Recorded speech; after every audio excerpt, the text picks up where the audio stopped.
दश लिहाज से मर्दों के नफ्स का मुआजना अफ्रीकी मर्दों का 12 इंच तक होता है, अरबी मर्दों का 9 इंच तक होता है, मिस्री मर्दों का 13 इंच तक होता है, एशियाई मर्दों का 6 इंच तक होता है, फ्रांसीसी मर्दों का 7 इंच का नफ्स होता है, बरतानवी मर्दों का 8 इंच तक होता है, नेपाली मर्दों का 10 इंच का होता है, सबसे छोटा नफ्स जापानी मर्दों का 4 इंच तक होता है, जर्मन लोगों का 6 इंच तक होता है।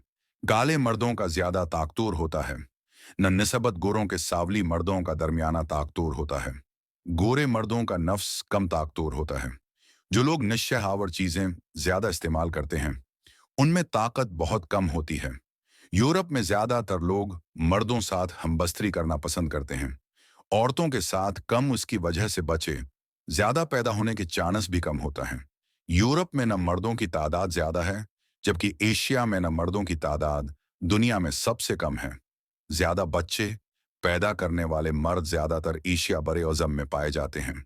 यूरोपी मर्द हौस के तेज नहीं होते हैं, बनिस्बत एशियाई मर्दों के यूरोपी मर्द अपना ज्यादातर वक्त अपने काम में लगाते हैं, जबकि एशियाई मर्द अपना ज्यादातर वक्त हमबस्तरी के बारे में सोचने और औरतों के साथ सोने में लगाते हैं, जिसकी वजह से एशियाई मर्द मेहनत व मशक्कत और कामयाबी के हवाले से सबसे पीछे हैं।